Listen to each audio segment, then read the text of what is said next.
Rushmore National Memorial.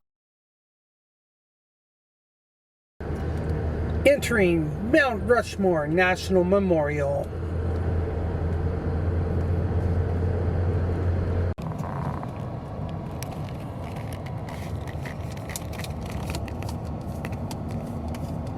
It is right in front of us. It's so cool. I know it's not the greatest shot right now because it's backlit, but soon it will all be lit up, and that's what I'm excited about seeing.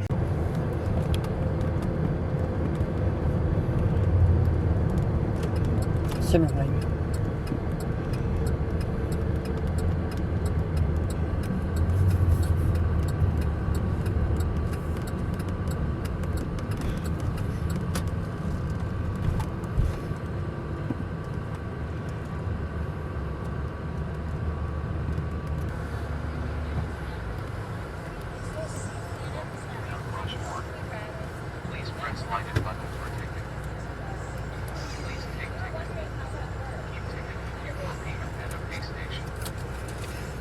Proceed into the lot.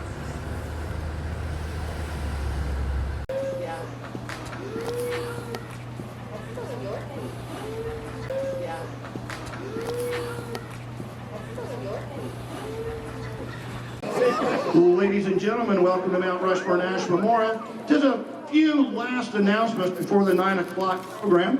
First of all, those of you that have come in late, as you probably have figured out, the program is taking place at the beginning of the Avenue of Flags, not in the amphitheater. That is due to a technical difficulty with our speaker system. The speakers are only working down at this end of the park right now. They're not working down at the other end. It's a little more complicated than that, but that's the basic story. So at 9 o'clock, I'll start with a Ranger talk. Runs about 10 minutes. And then we, as a group, will be singing the national anthem. What a better place than Mount Rushmore to sing our national anthem. Do not be shy. Even if you can't sing, we don't care. You need to be singing anyway. So do not hesitate to just join right in and singing. I got a couple nice young ladies who are going to get us started to make sure everything runs smooth. The whole program is going to run about 15, no more than 20 minutes. The last thing I'd like to remind everybody is our low speed limits. That is intentional because of wildlife. I like to say at Mount Rushmore, when the sun goes down, the animals come out. So when you're going home tonight in the dark, you may not see them, but there's going to be a lot of mule and whitetail deer up and down that highway. So slow down, follow the speed limit so both you and the deer get home safely tonight. All right, that's really it for announcements. So I'll be back with you to start this program rolling here in about 7 minutes. On January 20th, 1961, John F. Kennedy became the 35th President of the United States. He proceeded to give one of the most famous presidential speeches in our country's history. He concluded that speech by saying, "And so, my fellow Americans, ask not what your country can do for you. Ask what you can do for your country." But there's more to the story. The day before, a nor'easter slammed into the east coast of the United States and dumped 8 inches of snow on our nation's capital. Totally unaware what President Kennedy would say later in the day, 1,700 Boy Scouts braved the weather to assist the U.S. Army Corps of Engineers and 1,000 District of Columbia employees clear the city streets. Those Boy Scouts, soldiers, and employees embodied President Kennedy's message. But they're not the only ones to stand up when their country needed them. You have no further to look than the faces around you. I'm speaking of the members and veterans of our armed forces. You also have no further to look than the 4 faces on the mountain.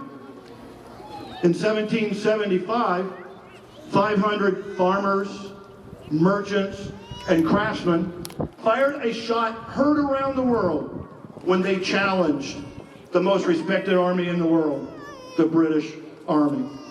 After being reinforced by more Minutemen, that poorly organized and ragtag army besieged the British Army in Boston.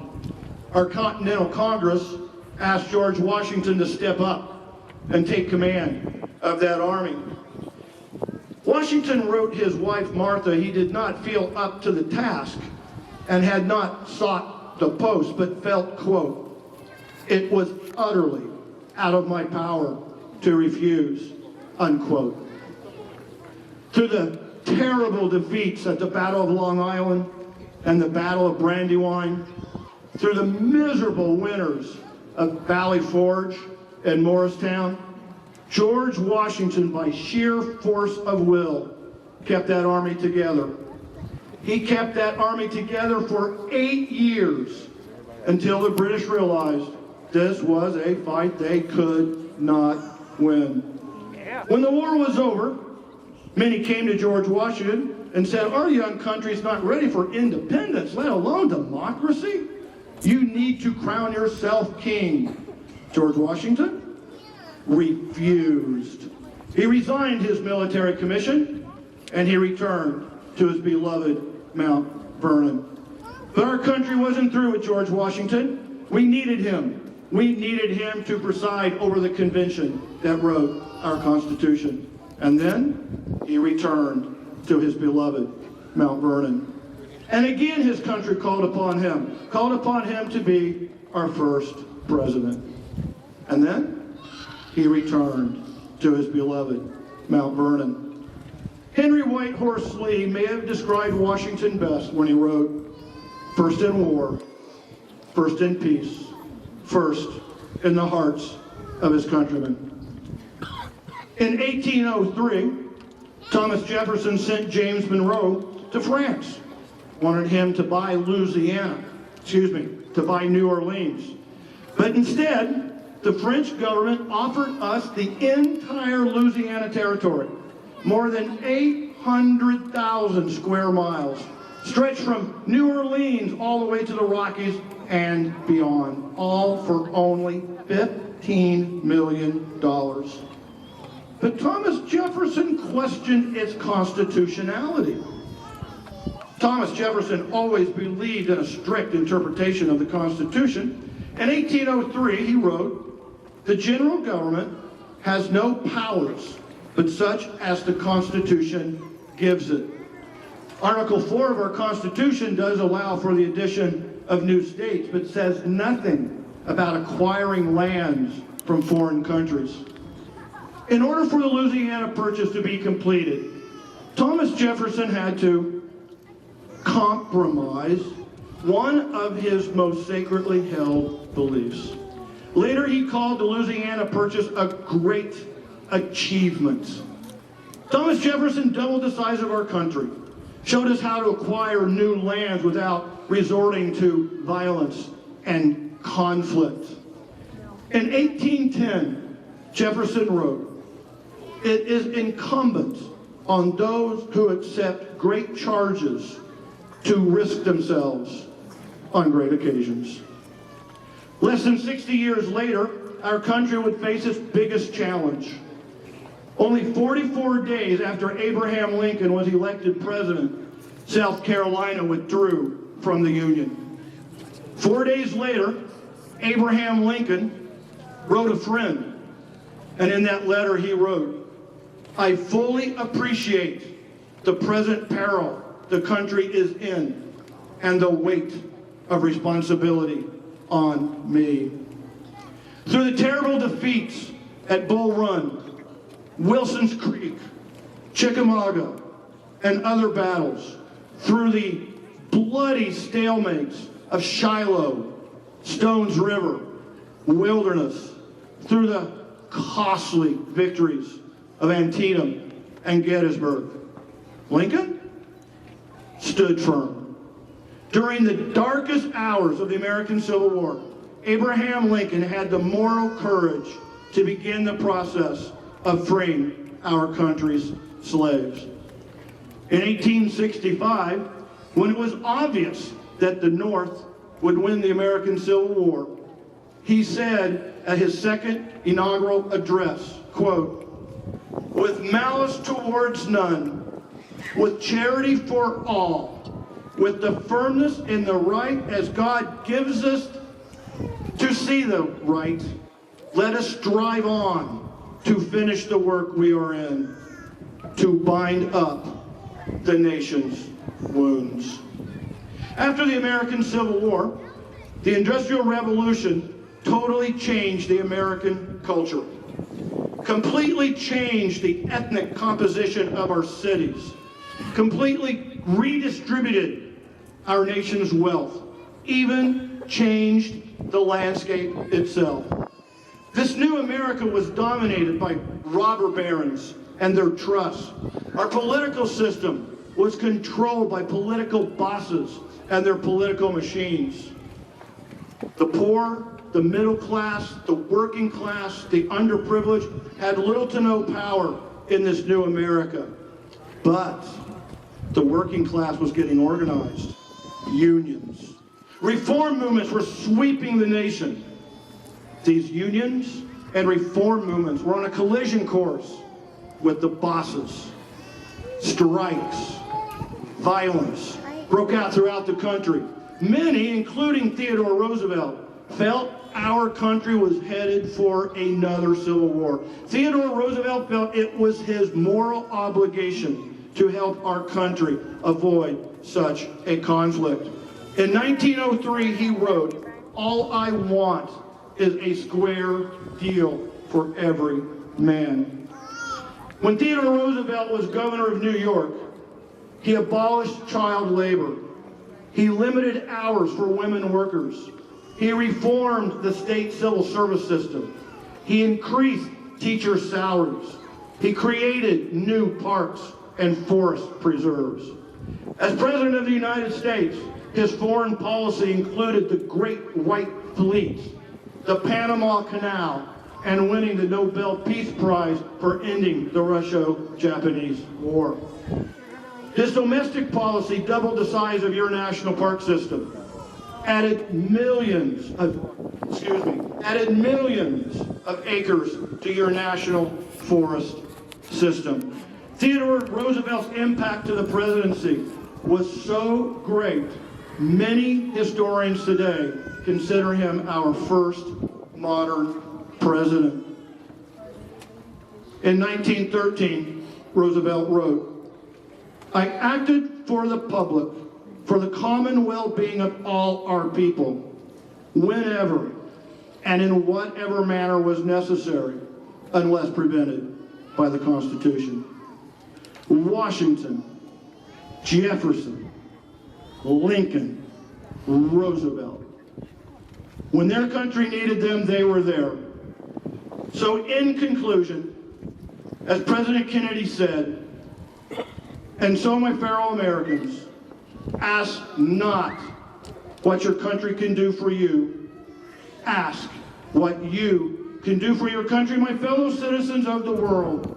Ask not what America will do for you, but what together we can do.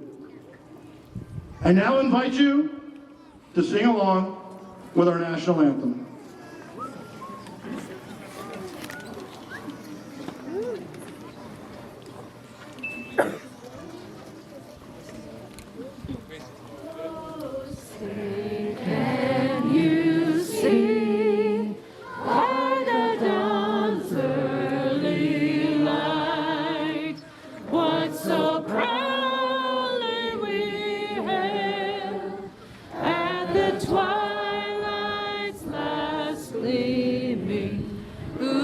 Stripes and bright stars through the perilous fight, o'er the ramparts we watched were so gallantly streaming, and the rockets red glare, the bombs bursting in air, gave proof through the night that our flag was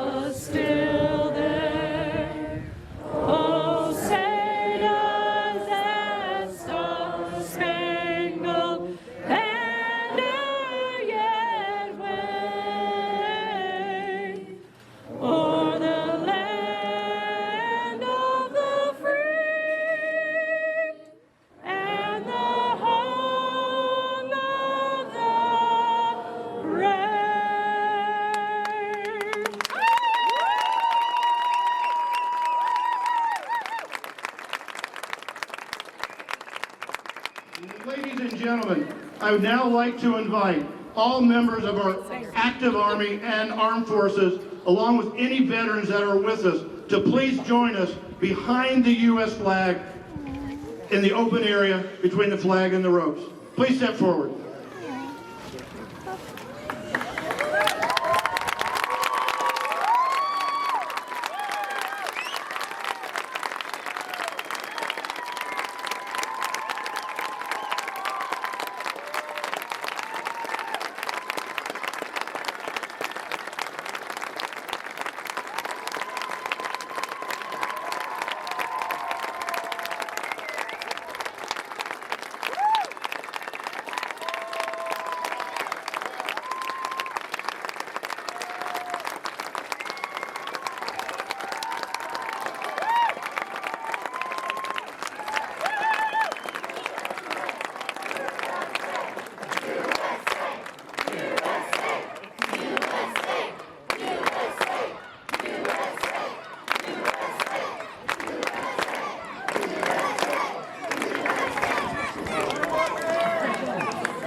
It's hard to believe in our great country that so many of our members of the armed forces and veterans have never been publicly thanked for their willingness to serve.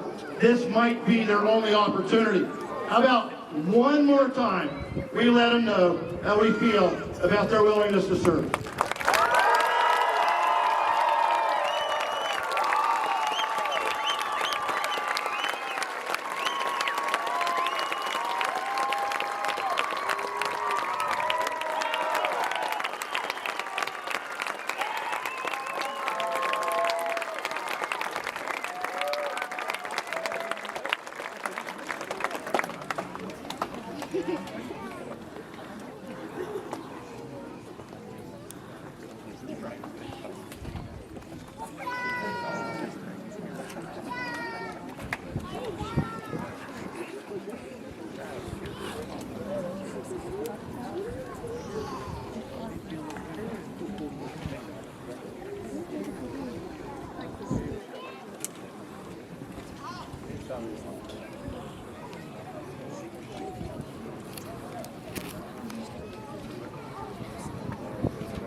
So they're taking time to fold the flag and then take it down to the head.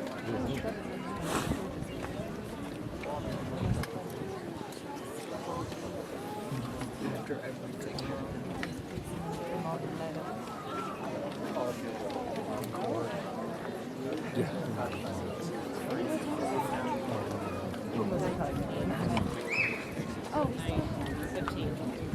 No.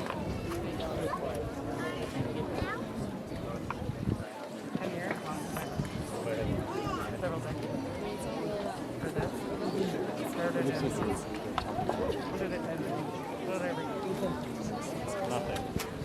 She did say when it started. That was like a 1960.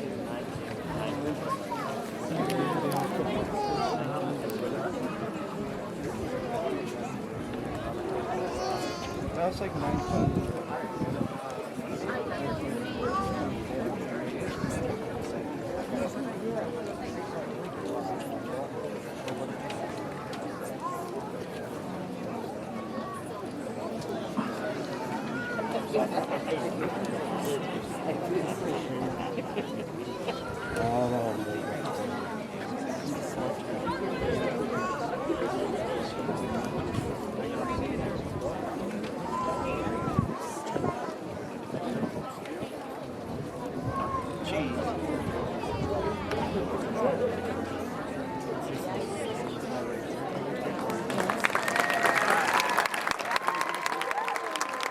Ladies and gentlemen, that concludes tonight's program.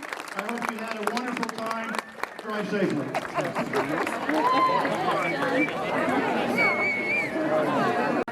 So we're here on the Avenue of Flags, and beneath each flag bank is the state and when it was admitted into the Union. So here you have Arizona, Arkansas, and California. And that's when they were admitted into the Union and what state they were when they got admitted. So the flags are organized alphabetically all the way down. And they line both sides of the Avenue of Flags here.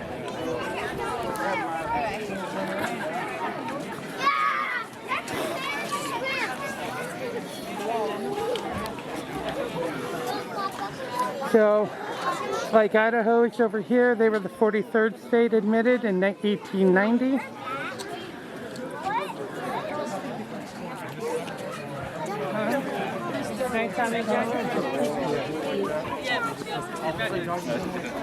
She didn't do anything. Montana was the 41st, admitted in 1889.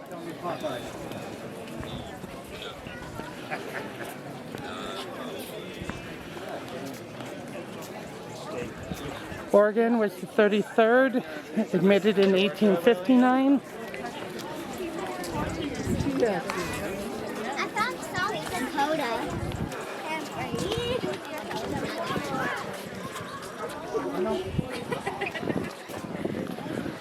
And in the very last bank of flags, way down here at the end, we have the state of Washington, 42nd into the Union in 1889. And there she is.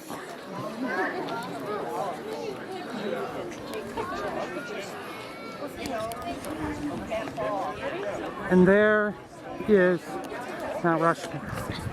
So down underneath the walk of flags and right behind the amphitheater is the museum that you can take a walk through, and it tells you the history of Mount Rushmore.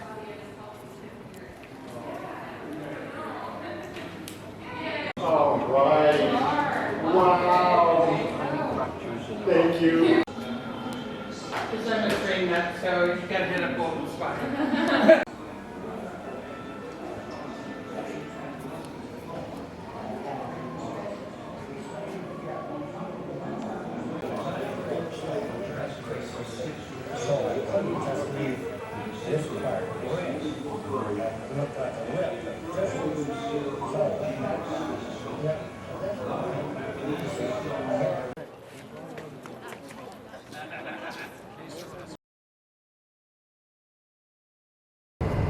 Okay, we're on the road to Mount Rushmore National Memorial.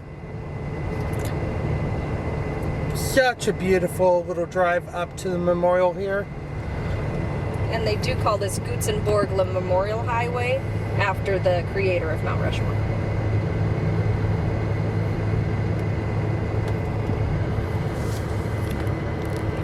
The weather has been fantastic here the last day and a half. Great temperature. One thing of note is once you pay the $10 at Mount Rushmore for parking, it is good for 1 calendar year. So From the date of purchase. from the date of purchase. So we purchased it last night when we came here for the nighttime viewing, and we have until 7/15/2021 that we can get into the parking area without paying again.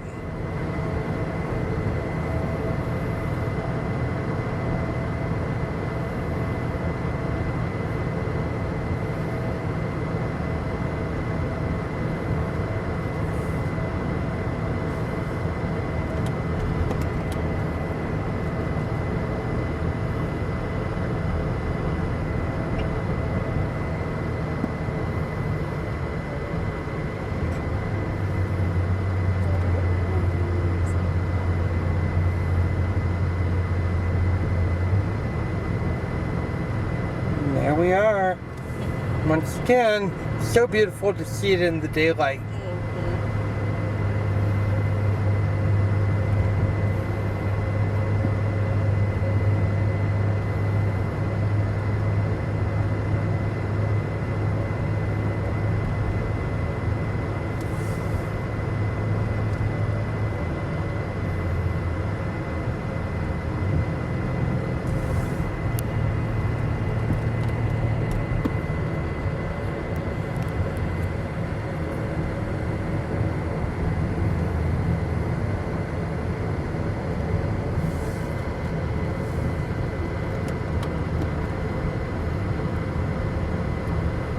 parking structure is fairly new. I remember as a kid coming here, we did not have this great of parking. So it has come a long way.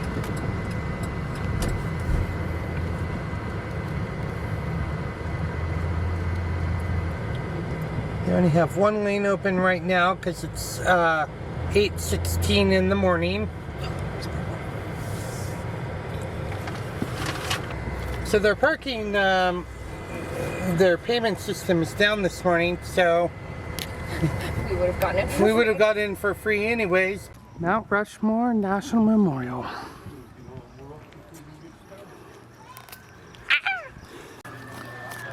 So they are working on the walkway up as part of phase 2, so that is why they have it cordoned off right now.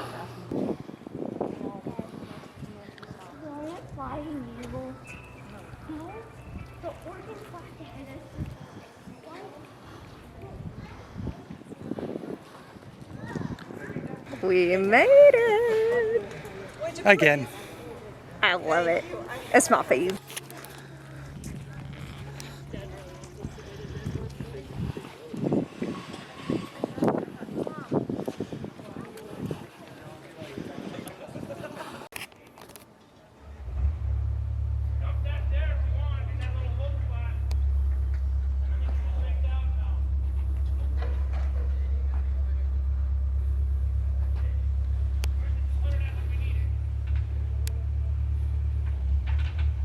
If you want to take a walk on the Presidential Trail, you access it from the Grandview Terrace, which is the one level above, and you can walk out to different viewpoints of Mount Rushmore on that path.